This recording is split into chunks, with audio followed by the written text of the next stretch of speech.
ნავთობის ამოფრქვევის შედეგად დაზარალებულთა უფლებების დასაცავად ეკოლოგიური სამართლის ცენტრმა სარჩელი სტრასბურგის სასამართლოს 17 მაისს გადაუგზავნა. როგორც ცენტრში აცხადებენ, საქართველოდან ეს ეკოლოგიური კუთხით გაგზავნილი პირველი სარჩელია.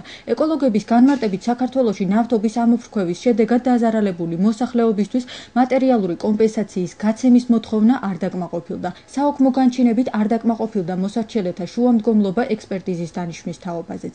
შეგვაქვს სარჩელი საჩივარი აღნიშნულ საკითხთან დაკავშირებით, ანუ ნავთობის ამოფრქვევასთან დაკავშირებით, დარღვეულია ადამიანის უფლებათა ევროპული კონვენციის მე-6, მე-8 მუხლები და ვითხოვთ, რომ სასამართლო ამ მუხლების დარღვევებზე იმსჯელოს. ჩვენი მოთხოვნა არის, რომ მოსახლეობის ინტერესები, რომლებიცაც ვიცავდი ჩვენ საქალაქო სასამართლოში, შემდგომ სააპელაციოში, უზენაეს სასამართლოში დაკმაყოფილებულ იქნას. მოსახლეობა ითხოვს ერთ მოსახლეზე 50,000 ლარს, მაგრამ ჯერ სტრასბურგში ეს საკითხი არ განიხილება. წვანეთა პარტიაში მიიჩნევენ, რომ ევროპის ადამიანის უფლებათა სასამართლო დადებით გადაწყვეტილებას მიიღებს.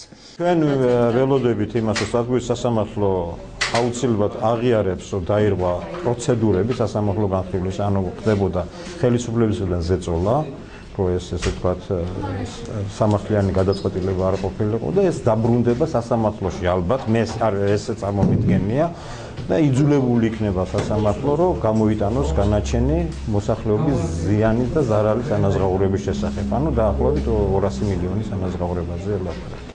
პრესკონფერენციას ნავთობის ამოფრქვევის შედეგად დაზარალებული ადამიანები ესწრებოდნენ.